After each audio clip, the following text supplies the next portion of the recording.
We need to build a mass driver on the moon so that we can use the moon for what it is, a giant ball of feedstock material already in orbit around the Earth. But to power this mass driver and to power all the machines that make it and to make the materials it is made out of, we need megawatts worth of electricity. Importing this much generating capacity from Earth as nuclear reactors or solar cells will require hundreds of lunar landings with a Starship-sized lander and probably thousands with something like New Glenn or Falcon Heavy. Fortunately, lunar regolith has everything we need to make solar cells and electrodes and all the other grid hardware necessary to unlock the massive benefits the moon could provide us with. But to make solar cells and electrodes, we have to refine regolith, which also costs energy. So we need energy to refine regolith into materials, to make more energy, to refine more materials, to make and power a mass driver, so we can fill low Earth orbit with mass and oxygen, so we can lower launch costs and build power satellites and space habitats and telescopes and a bunch of other things which will change everything. But it all starts with the ability to refine regolith into materials, which we can use to make solar cells, so we can kickstart this positive feedback loop. That's why I'm excited and honored to talk with Dr. Alex Ignatiev, former NASA program director and PI of the Wake Shield Facility program, which flew on 3 space shuttle missions and demonstrated high-quality thin-film semiconductor fabrication in the vacuum of space. He was also director of the Center of Advanced Materials at the University of Houston, and now the founder and current CTO of Lunar Resources, a Houston-based company focused on refining regolith into its constituent materials for lunar development, construction, oxygen production, and, especially, solar cells for rapidly scalable off-world energy production. I originally became aware of your work while I was researching for a video I made on ISRU solar cells, and there were really 3 main papers that I found to be the most helpful with that research. One of them was by Dr. Jeffrey Landis, and the other 2 were by you. And then I found your interview with Fraser Cain and learned about your company, Lunar Resources. And I mean, now everybody's interested in the moon and ISRU, but it seems like you've always had the right vision even before it was popular, like as far back as 2005. And before, that being the production of highly scalable solar cells made from, as your company is named, Lunar Resources. So I'm really impressed, and I do think you're quite a bit of a visionary, and I'm curious what kept you pursuing this for so long. Well, let me, first of all, I'll give you a little bit of history because I was involved with NASA a long time ago. Actually, when I came to the University of Houston, they got me linked in with NASA, and one of the meetings, they were a company doing carbothermal reduction of regolith to generate oxygen, and they're talking about oxygen generation and that they were going to throw out whatever else was left as materials after the processing. And I said, well, what's left after the processing? He said, well, sometimes some metals are left. And so, wait a minute, why are we throwing the metals away while we are reducing the regolith in terms of generating oxygen? So that kind of started the concept. And as I thought more about it, I was doing an experiment on the space shuttle and utilizing the vacuum of space for fabricating ultra-high quality thin film semiconductors. We had the highest quality gallium arsenide, lithium gallium arsenide thin film materials that we made in space environment. And so that got me thinking about how else can we utilize A, the vacuum of space, and B, the resources that are there, and as well to know that the moon is an ultra-high vacuum chamber. Its vacuum level is 10⁻⁻10 torr, which is about one of the best vacuum levels you get in terrestrial vacuum chambers. So the moon is a great vacuum chamber. Don't need any walls. And the moon has resources, okay? It has the metals that are spewed out after you extract out the oxygen from the regolith. And the oxygen was the principal, and probably still is, the principal component that NASA is interested in terms of life support and supporting other activities on the moon. So that got me to thinking about how to put together a program. And we did this in 2007, 2008, to put together a program with the folks that knew how to extract metals from the regolith, and that was Don Sadoway at MIT. Don and I were collaborators at the time, and said, well, look, Don, you worry about the electrolysis process. We'll do the thin film deposition and the processing of the substrates for solar cells. We had the Robotics Institute at Carnegie Mellon involved, Red Whitaker involved on the robotics aspect of it, and had to put together a very nice program and proposal that actually was approved for funding by NASA. And then administrations changed. The moon became a 4-letter word, and the program was never funded in the end. That still kept interest in my mind in terms of how to do that. And when I retired from the University of Houston, I was contacted by a fellow named Elliot Carroll, who was interested in commercializing things in space. And I ran a space research center at the University of Houston that was funded by NASA that brought in industry and academia and government together to look at technologies that rely on the space environment and see if they can be spun out as technologies that are active on the Earth. So kind of the three-legged stool, industry, academia, and government. And worked and directed that research center for 23 years or so. Did a lot of unique technology developments, among which was this concept of fabricating thin film silicon cells in the vacuum environment of the moon. And for that purpose, we knew how to melt the regolith, and it melts and forms a very nice glass, or can form a very nice glass. Here's a substrate now for your solar cells. We can extract silicon out and do thin film evaporation in ultra-vacuum of silicon. That's a very good way of doing that, to generate silicon thin films. And we have aluminum also that can be extracted from the regolith, and that gives us the contacts, bottom and top contacts. So that kind of made the package for the solar cell. That's what we had proposed, and that was approved for funding, and then no longer was accepted. So when Elliot got a hold of me now 7 years ago, I said, look, you did some stuff in space quite a while ago. Let's see if we can resurrect that, because the moon is now becoming a hot topic again.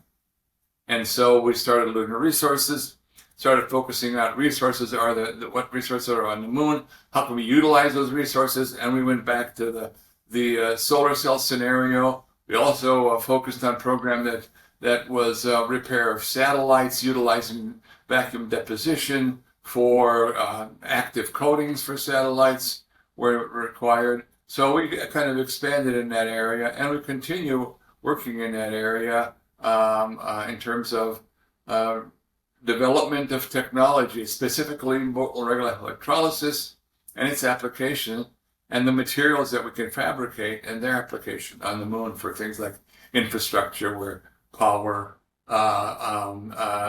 oxygen is an example, infrastructure elements, structural elements, iron for rebar, aluminum for structural supports, aluminum for a pipeline to transfer oxygen from point A to point B, aluminum and magnesium for power lines to move power from point A to point B. So those are the kind of things that we're looking at currently, and we're working on support from NASA and other agencies.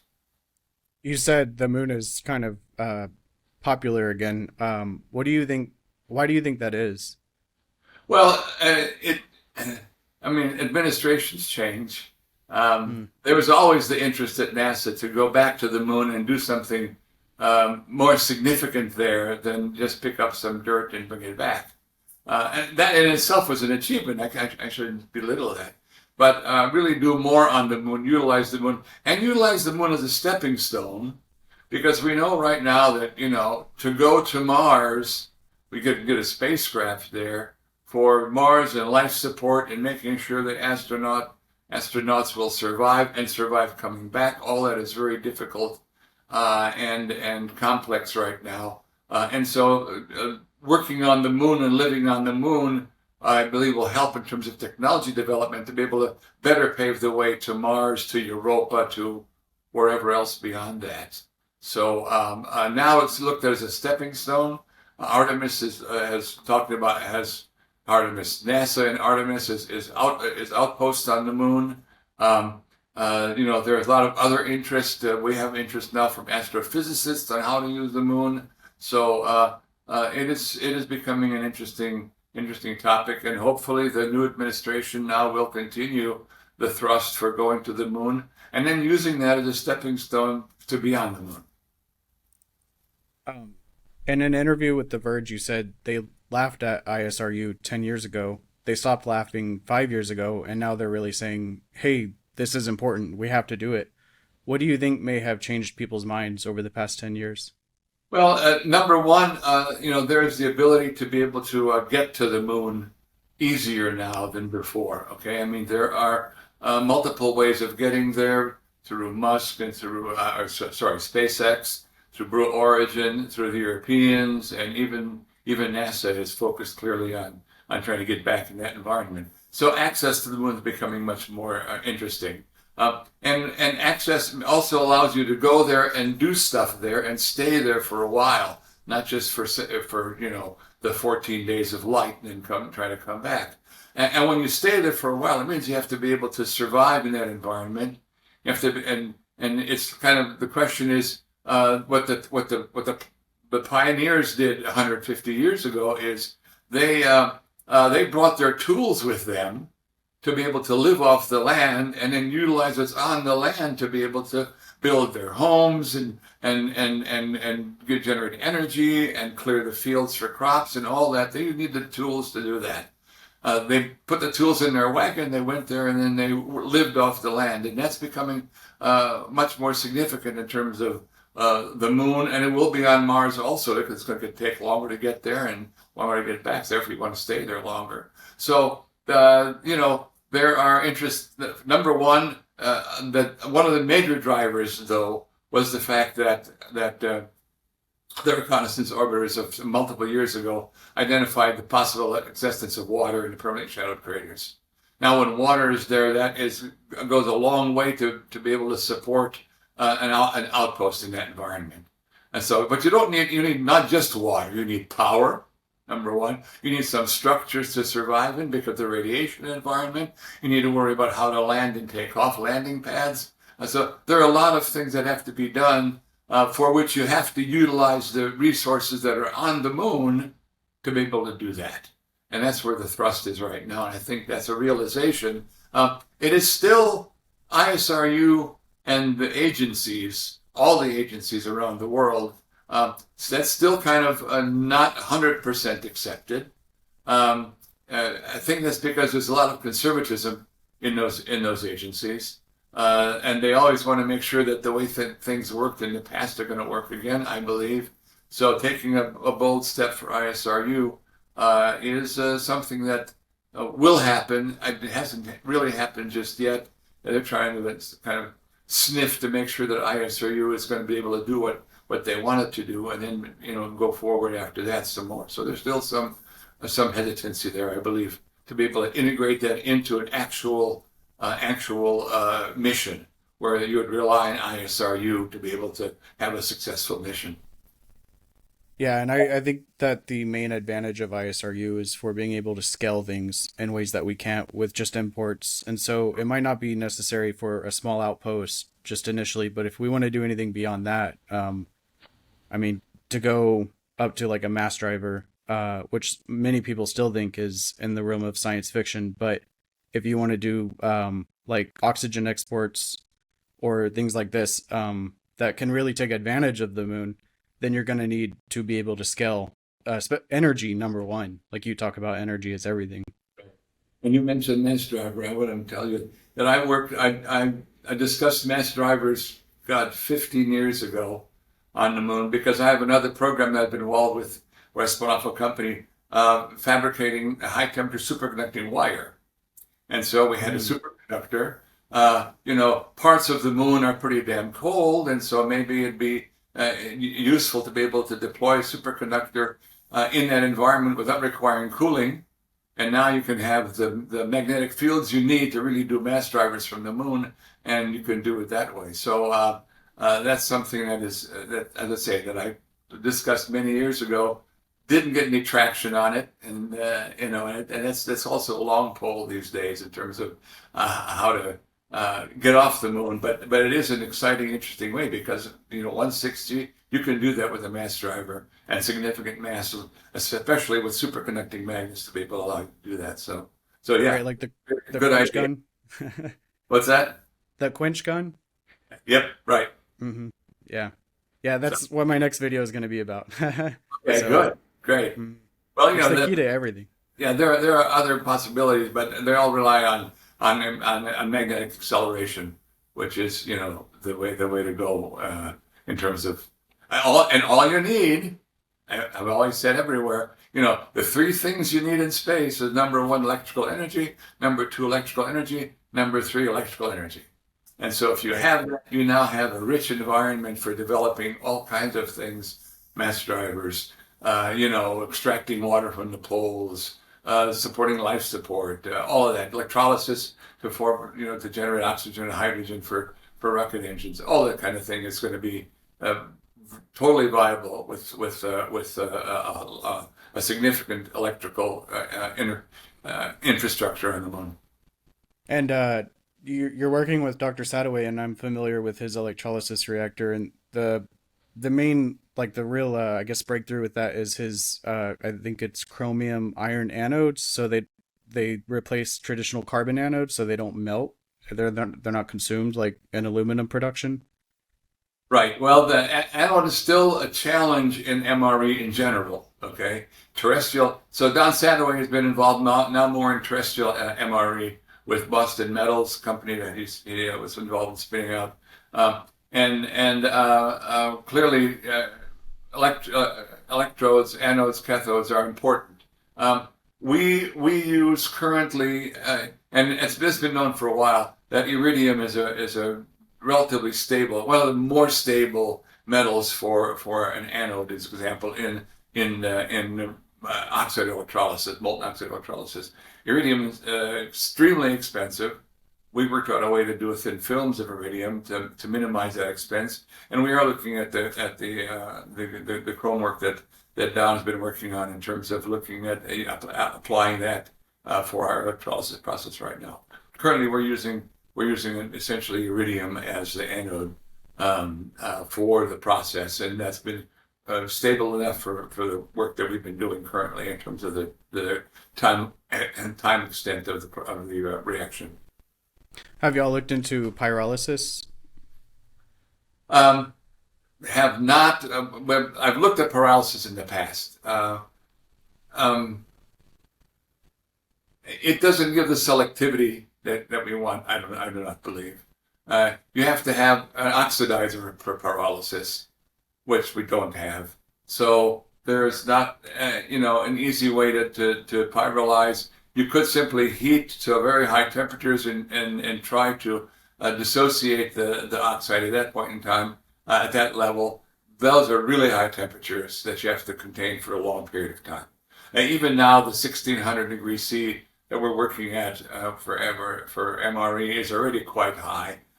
And it's not the fact that the temperature is high, it's the fact that you have to insulate everything around it so you can actually be in some close proximity to your reactor to be able to do something with it. And so that was a challenge that we had to solve, and we did in terms of the reactors that we've been building, which were essentially reactors that have to be on the moon. So they have to survive the vacuum environment of the moon, number one. And so our reactors are essentially ultra-high vacuum chambers. But they're inside-out ultra-high vacuum chambers because the vacuum's on the outside, not on the inside. And these are standard knife-edge flanges, copper gaskets, stable to 450 degrees centigrade. So we can have a 1600 degrees centigrade internal to the reactor temperature, and have enough thermal isolation to bring that external temperature of the reactor into the 400 degrees C range. That's still, there's a lot of insulation to do that. And so that's, again, one of the challenges that you have to have. And the higher the temperature goes, the larger the problem in terms of thermally isolating with a refractor that is stable at those really high temperatures.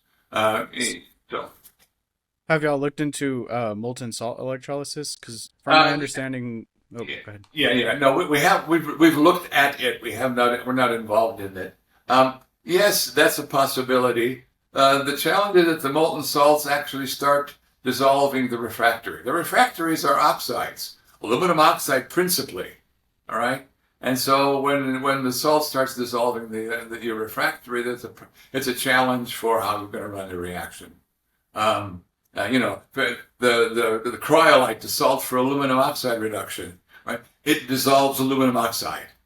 Right. Okay, that's how it works. So the refractor becomes a challenge, and we decided that we would not go that route. Number one. Number two, you have to have the salt, and therefore you have to be able to take that salt with you to the lunar surface, and theoretically it is not consumed. Operationally, you have to renew some salt as a function of time. We didn't want to really worry about those kind of processes. And thirdly, the molten salt folks have been using principally graphite electrodes, which also now erode in that environment much more rapidly than at least the ones that we're using in terms of the iridium-based ones. So that's looking at molten salt electrolysis. We kind of decided we're not going to go that way. And again, we had the history with Don Sadoway of MRE, the stuff that he did 20 years ago, 15 years ago in his laboratory. And we used that as our basis. And Don was part of the company initially. And we moved the technology over from MIT to Lunar Resources. And we've been pushing it to the point that now, we have commercial size reactors that can process regolith. The experiment that we'll talk about later at Kennedy Space Center in their vacuum chamber processed 25 kilograms of regolith. So this is not a laboratory, 100 cc experiment. This is really a close to full scale commercial reactor that we're focusing on and we're utilizing for all of our MRE research and development. So you mentioned using aluminum oxide refractories, and I imagine everything. If you would want to scale up your reactor using ISRU, eventually, like make your reactors on the moon out of lunar resources, it seems like if you can get to using the chromium anodes, you could make it almost completely on the moon, and so you could scale your refining capabilities. You wouldn't have to import each reactor. Is that a direction y'all are headed in or thinking about? Well, we've thought about that because regolith actually is a good thermal insulator. Okay? And so one could theoretically conceive of a reactor whereby you have molten regolith at the core and regolith that's less molten as you go out from the core and the end not molten at all, but a good thermal insulator at the final region of that.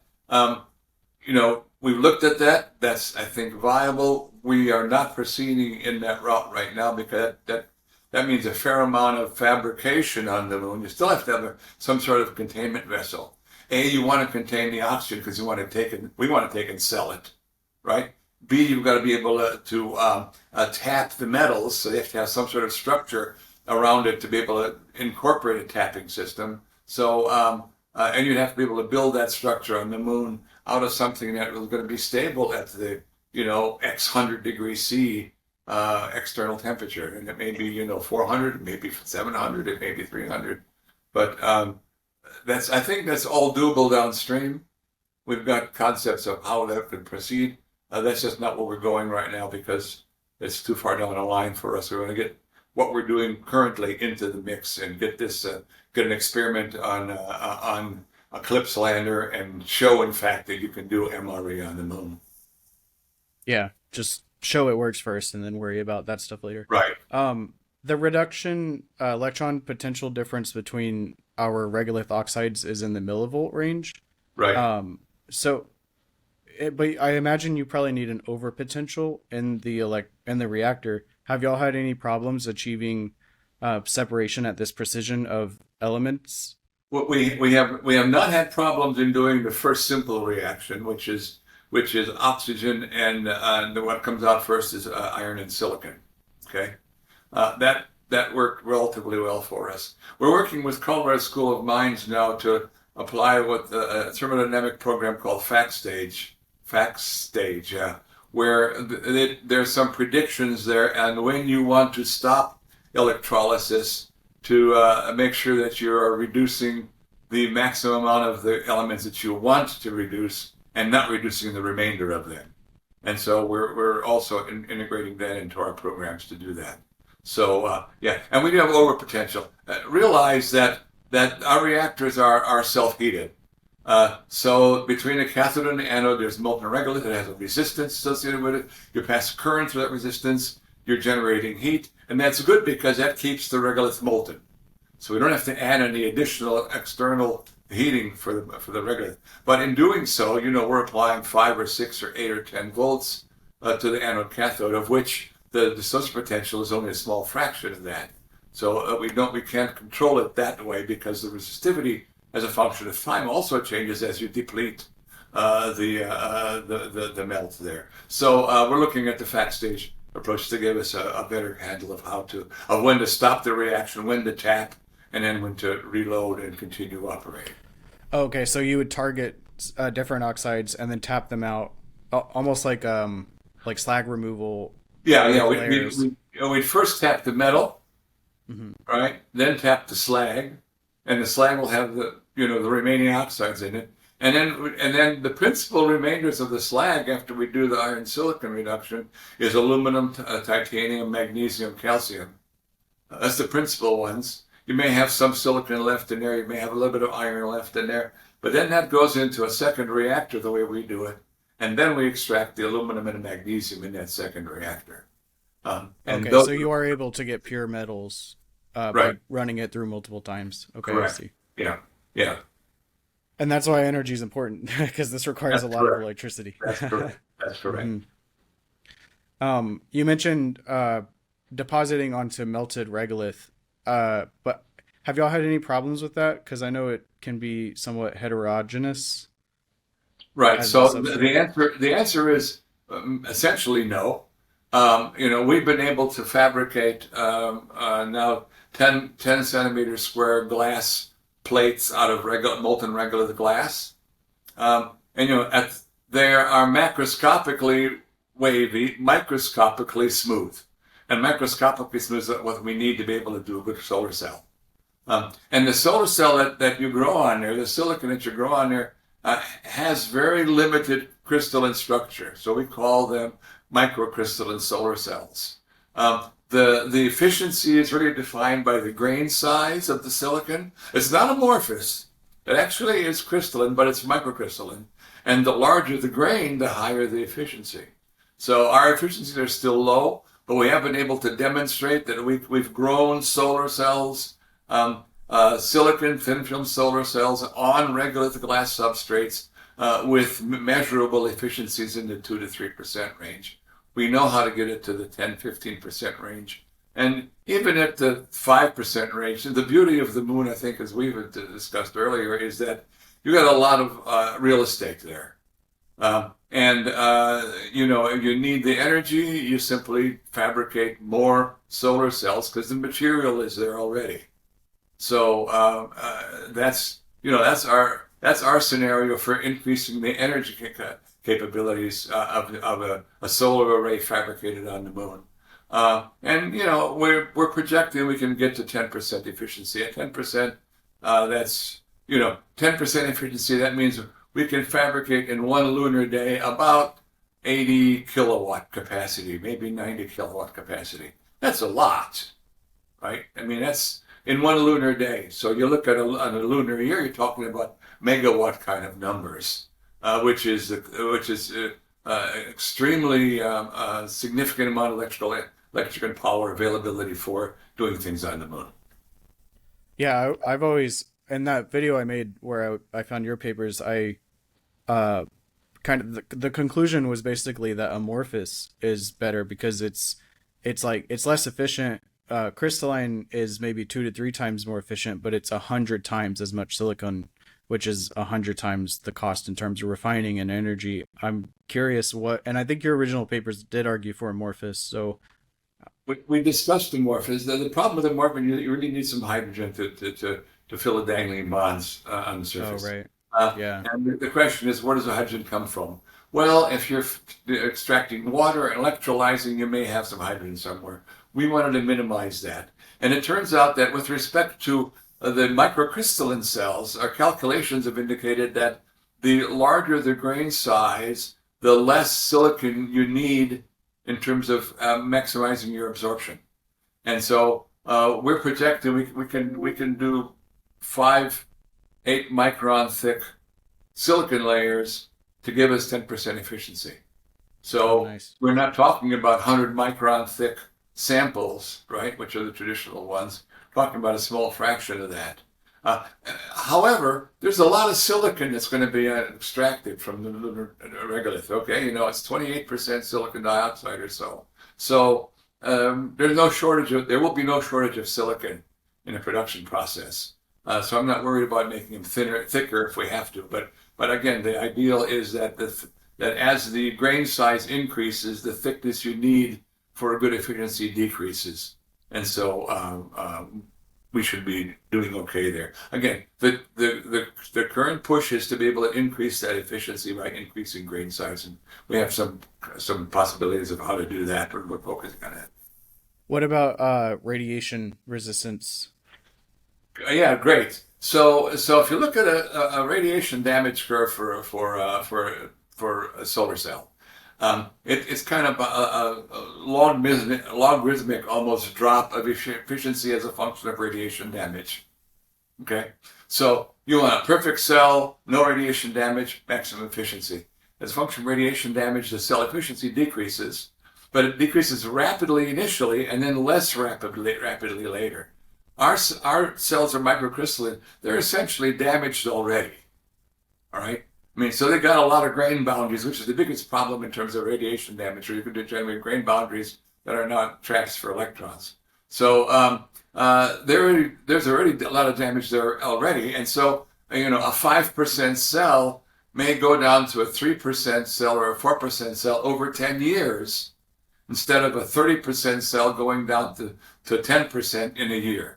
So, I mean, those aren't actual numbers. I'm just as an example, right?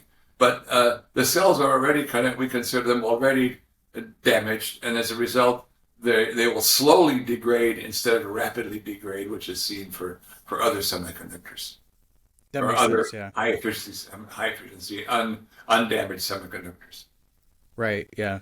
So you just accept the damage, and Right. 5% still really good, yeah.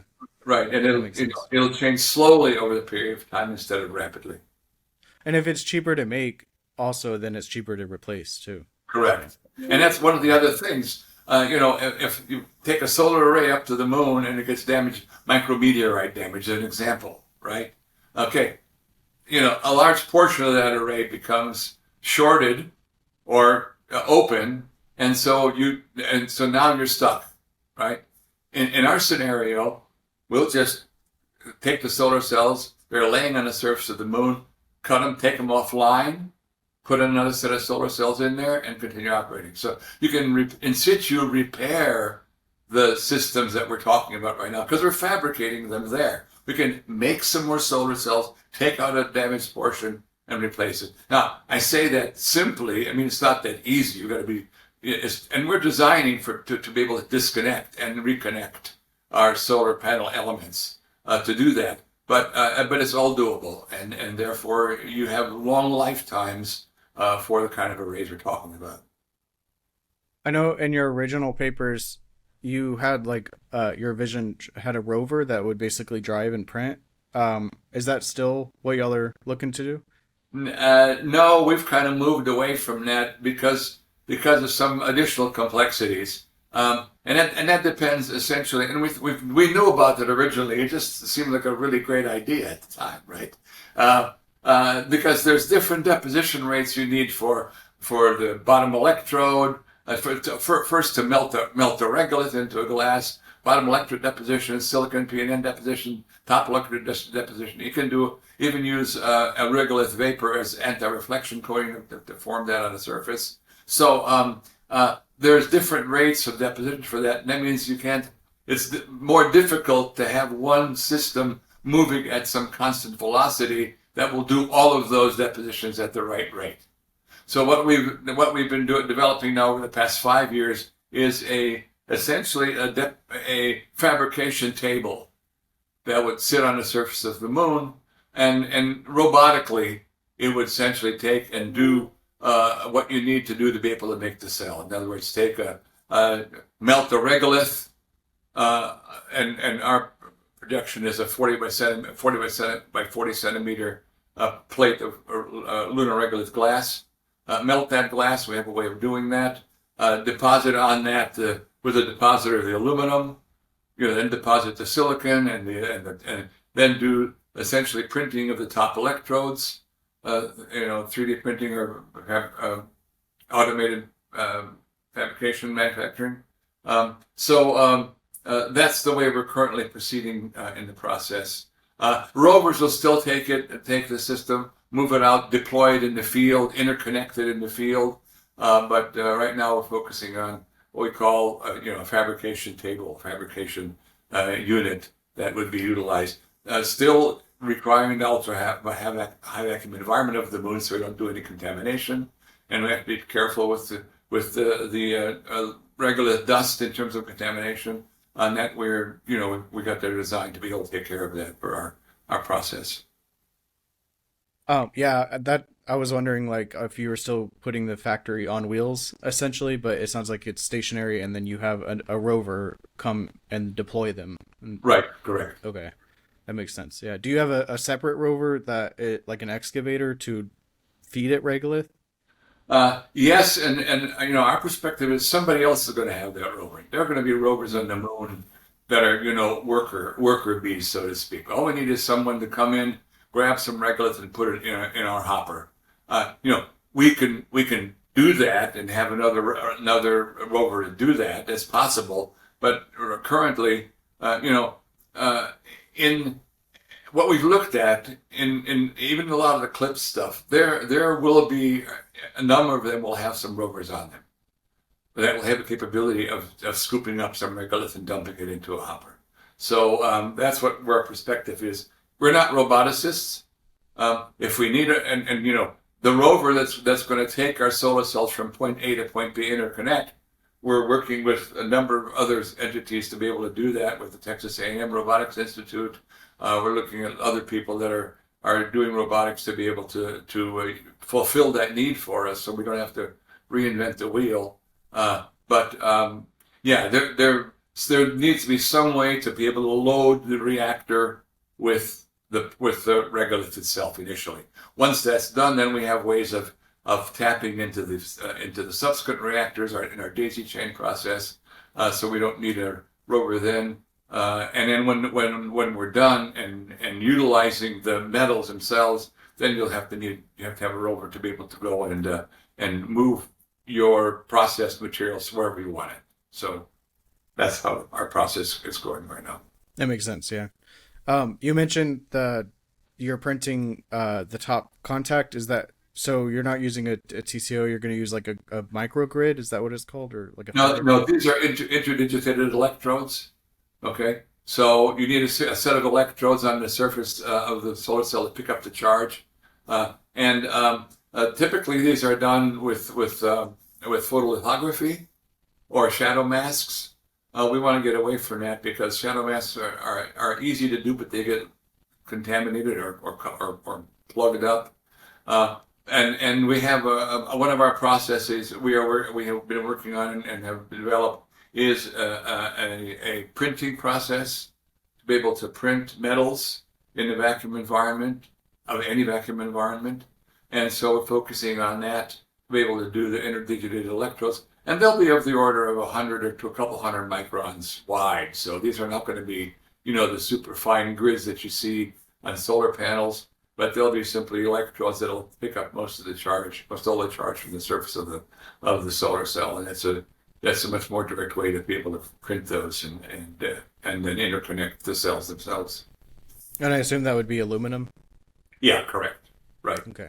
Yeah, we're focusing on aluminum for top and bottom electrodes. So that makes sense. So what are the critical milestones that Lunar Resources aims to achieve over the next 5 years? Well, we have terrestrial milestones and we have space milestones, right? So let's focus on space milestones. You know, number one, I'm hoping that we'll be able to get onto Eclipse lander in the next 2 years or so to be able to demonstrate on the moon that MRE actually works on the moon. Okay, I mean, first of all, what we've done in our recent experiments with Kennedy Space Center in a collaboration with them, we've shown that our reactors work in a vacuum environment. We put it in a vacuum chamber. We operated it in vacuum. We extracted oxygen. We measured oxygen. Everything worked ideally in terms of the electrolysis process. So we are already identifying another step that, yes, we can make an electrolysis system that will work in a vacuum environment. Okay. The other questions the only other question that arises is, well, now you're on the moon in 1.6G and not in 1G. And you got fluid magma, molten magma that you're trying to get oxygen through, as an example, or get silicon and iron to go through it, or aluminum, etc. So what does 1.6G do to that? The direct way that people have addressed that in the past is to go fly in a zero-G aircraft, or not a zero-G, it's a milli-G aircraft, right? That's a possibility. We approached NASA to allow us to do that. That did not get approved. And part of the challenge is that the reactors are, we don't have a little laboratory reactor to do that. And that's not our process. Our process is, look, these are going to be commercial. They're going to be a large enough size to make enough of products that are going to be meaningful on the moon. And so we would require, and we did that on our request, we would require to fly one of our reactors, which is, 200 kilograms. And takes a fair amount of power, right? 5 kilowatts. That's not trivial to do on a micro-G aircraft, right? Right. So, yeah, that makes sense. However, we have a concept of Eclipse compatible, a smaller reactor that we could operate on the moon, and then identify the vacuum and the milli-G environment operation of this thing. And again, the initial interest in NASA is oxygen. I think that's almost trivial to make in that environment. To making pure metals, that's a little bit more difficult, but we've done at least iron and silicon, and we know how to do the rest. It's a problem that I know how to solve. We just have to get there and finish that out. So this demonstrator mission, you would look to see how it reacts under a sixth gravity, but would you try to print a full solar cell, or it's just going to be reduction? No, it's just to be the MRE part of it initially. Okay, right? Yeah. So the MRE part is and where NASA is interested in is oxygen. A, can you produce oxygen? Okay, we've done that in vacuum, and we do it there. And then B, can we tap some metals like silicon and iron, and show that we have a metal present as a result of the reaction itself. Have you have y'all been able to extract pure metallic calcium? No, we have not gotten to that point. No. Okay. Have y'all tried to do that, or is it? That's a higher temperature process, because calcium oxide is a killer in terms of temperature. As an additive, it's great for our other oxides, but as a material unto itself to be able to reduce, it's a little bit more difficult. So that's not on our immediate thrust right now. It's silicon, iron, oxygen, of course, silicon, iron, aluminum, and magnesium. Right, makes sense. Because if you have that, you can make cells, and then you can make electricity, and then you can do whatever you want. So we've got what we need once we do that. So that's the first next couple 2 or 3 years. Let's have Eclipse demonstration experiment of MRE on the moon. We also have and that would then be followed on with another experiment to fabricate a solar cell. It wouldn't necessarily be from silicon extracted on the moon, but it would have to be silicon that you take up with you, and you melt the regolith, you build the solar cell there, you measure output. Okay, that says that now you can make a solar cell. One way, number A, you can extract the materials. B, you can make the solar cell. The next one would have to be to link all of that, but that would be now a very significant, really commercial size, industrial size facility where you'd have to, do the extraction, do the transfer, do the evaporation. They have to have our fabrication table in place. All that would have to be there to do a full scale production of solar cells on the moon. Do you know what the I guess the total weight of the full production? Because you mentioned like it's a factory size, but I know that I think Blue Origin's lander is supposed to be able to do 3 tons. Yeah, So we've projected actually, and we've done those projections in terms of a full system to be able to demonstrate silicon solar cells on the moon. It would be about 1.8 tons or so. Nice. And again, and the problem there is the refractory, right? Aluminum oxide. It's essentially concrete, if you want to call it that, right? I mean, it's not concrete, but it's similar in terms of mass. So we're lifting a lot of concrete to the moon for the thermal insulation. We are developing a different design that will minimize that, not eliminate, minimize that. But that's still in development and not in final completion, so I can't speak to that. But for under 2 tons, we could deploy a complete system, along with even with a small robot to be able to lay out the array. Could you do like sintered or cast regolith blocks as the refractory? You could. The problem is the assembly and the integration of that into some container. Right, that's like a whole nother system. Yeah. You'd have to then seal the container. In sometime in the long run, maybe, but right now that would not be an option for us to focus on.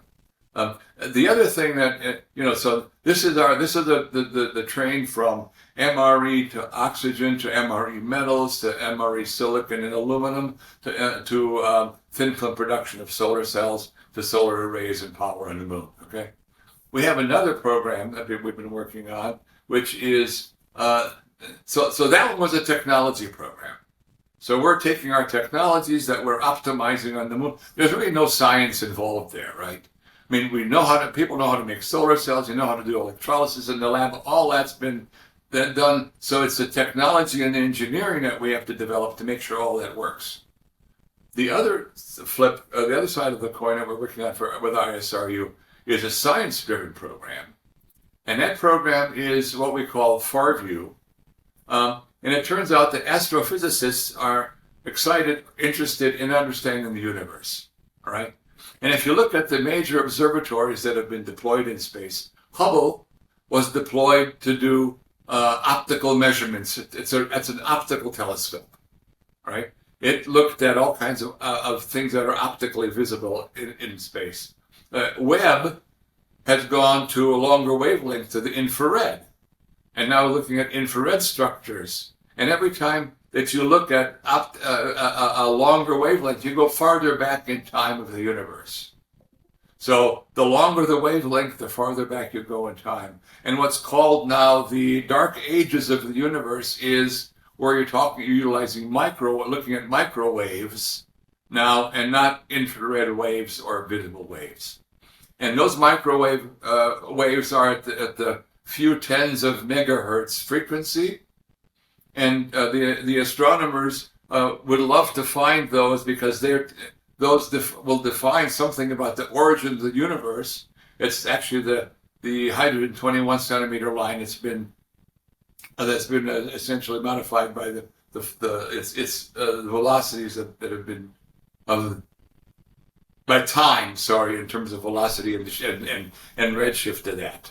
All right. So they would like to see what's going on there. Now, let's say 20 megahertz microwave signals require antennas that are about 10 to 20 meters long, right?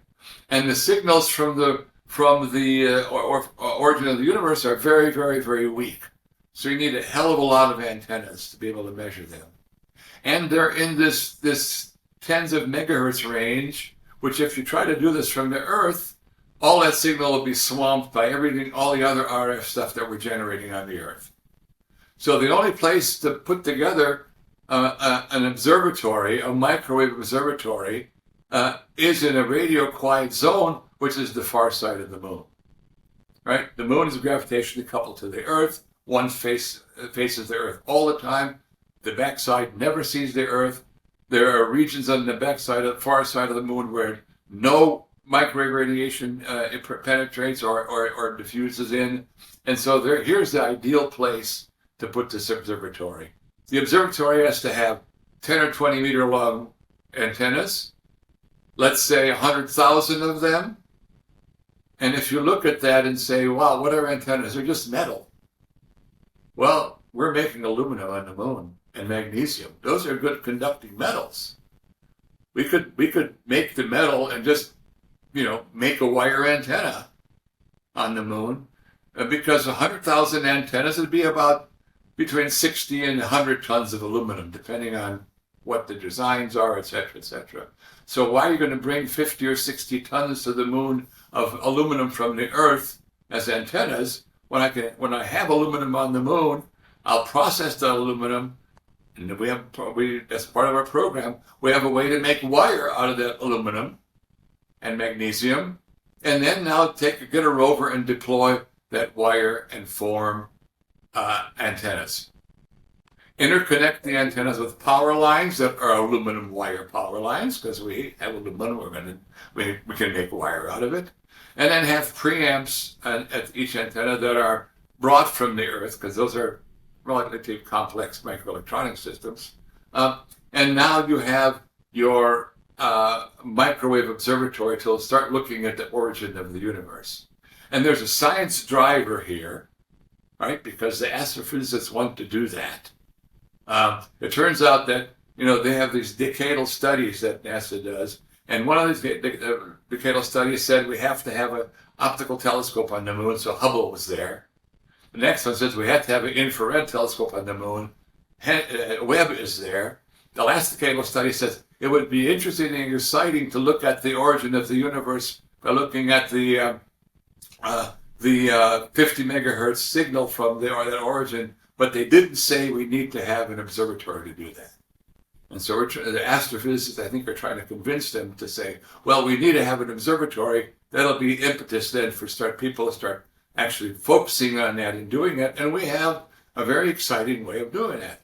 100,000 antennas on the moon far side is about a 14 kilometer by 14 kilometer square, with a specific distribution that our astrophysicists have told us you want to have. You want to have a solid core of antennas, and then essentially arrays of antennas going out that are less densely packed. But that is also an exciting way, and really here is now a clearer to me, one of the clear ways that ISRU can enable science. Because I don't think anybody's going to want to pay for sending 60 tons of aluminum to the moon. And then deploying it there in some way, because that's a fair amount of mass and cost.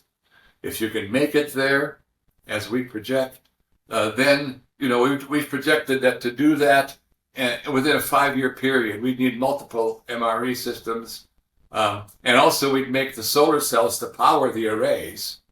So we figured we could do that for with an updated design under 4 tons. And so 4 tons versus 60 tons is, I think, a pretty good ratio. Yeah. And we're limiting that, or defining that, by saying let's build it all in 5 years. Now it turns out as you build this array, the sections that are completed can start accessing data, generating data immediately. Right? You just interconnect one section after another, and there are 576 sections of arrays of antennas to be able to do that. So that's another of our projects in terms of how we are going to apply ISRU on the moon. The other ones that I've mentioned, we had a program from NASA supporting us to develop a pipeline to move oxygen from point A to point B. Whether it's oxygen from the lunar regolith and MRE, or oxygen from the permanent outer craters and electrolysis, you've got to move it from point A to point B. I mean, you can liquefy it, and then you have to have rovers. You have to have liquefaction equipment to do that. You need the power to do that. You have to have rovers to move it from back and forth, etc. And so our approach was, why don't we just fabricate a pipeline, print the pipeline out of aluminum, and move the regolith with a pump from point A to point B. And so we'd have to bring the pump up there. But we'd be able to, and we fabricated a small piece of pipeline with aluminum and additive manufacturing. So that's doable. The material is there. There's another application for ISRU on the moon. So things like that. Right. We've formed molds in lunar regolith simulant dust, and we've been able to cast aluminum and iron structural elements. So, you want to build a frame to support habitat. We can take the iron that we make and cast it in the regolith into 5 meter long elements, and then essentially we have another way we've developed of pulsed high power pulse fusing of metals, essentially welding metals with high power pulses. And so you can interconnect them on the moon, and you can now form structures. So again, that's like by running electricity through the metals. No. This is a different way of doing it. It's a separate pulse power system that we've developed for other applications, but it initially developed this for essentially welding elements in vacuum. Because it's very difficult to weld in vacuum, because you need a plasma to be formed, and there's no gases to form a plasma in the vacuum environment. So, welding is non-trivial. Nonetheless, here are ways to use ISRU to develop infrastructure. Okay, and of course the challenge currently is who wants to use that infrastructure? Where's the driver, right? Where's the market? That's still not clear. I mean, right now, I think it's still government, not necessarily only U.S. I mean, Japan is highly interested in this. Europe is interested in this. But when there will be commercial opportunities and markets develop, you're going to have to utilize significantly this ISRU concept, and our MRE, I think, is on the forefront of that. Yeah, I think so too. Do you have time for one more question? Sure, go ahead. What advice would you give to students or young professionals interested in pursuing careers at the intersection of space technology and material science? Don't listen to people that say you can't do that. Right? Yeah. So, that was the first thing that we were told. Oh, you can't do that in space. That's not going to work in space. It's hard to do whatever. It's not going to work in space. So, be aware of that. Number two, there are a lot of interfaces between where we are technologically now, where we need to be 5, 10, 20 years from now. A lot of things that need to be optimized for the space environment that we just can't easily do terrestrially.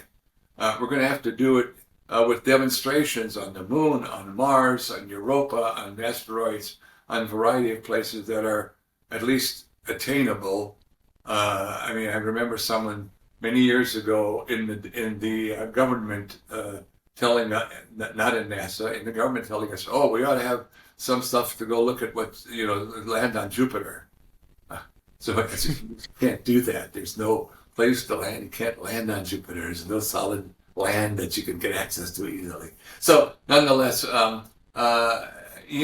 there's a lot of exciting things that can be done on technology development. I mean, the silicon scenario on solar cells is a very kind of a mini step forward. once you have silicon, uh, microelectronics comes into play, right? You can start thinking about transistors.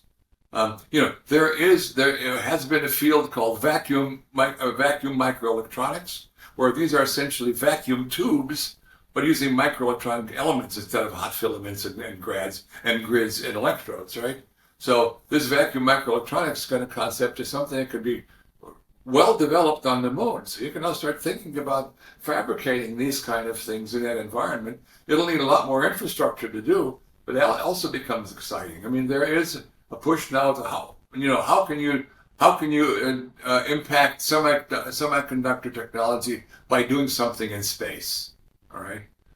We did that. I think the first ones to do that in terms of our work with the Wakeshell facility, where we grew our ultra high quality aluminum gallium arsenide by epitaxial growth. There's now interest to kind of look at what else can be done in space to advance semiconductor technology through, unique other applications, qubits and things of this nature. So there's still a lot to do. It's exciting. To me, space is still fun. It is after 40 years. And there's still a lot to do there. And I believe once we also have some additional commercial thrusts, where someone's going to want to buy water or oxygen and hydrogen for the rockets to refuel them, they'll be even more interested going there, both from the industry side as well as from the academic and the government sides, to be able to advance these technologies. So yeah, there's still a lot to do. It'll be fun to do it. I'm going to be doing it as long as I can. That's awesome. Well, thank you, sir. All right, Ian. Yeah, it sounds like y'all are doing some really awesome work. I appreciate the questions. And yeah, there's a space is still fun.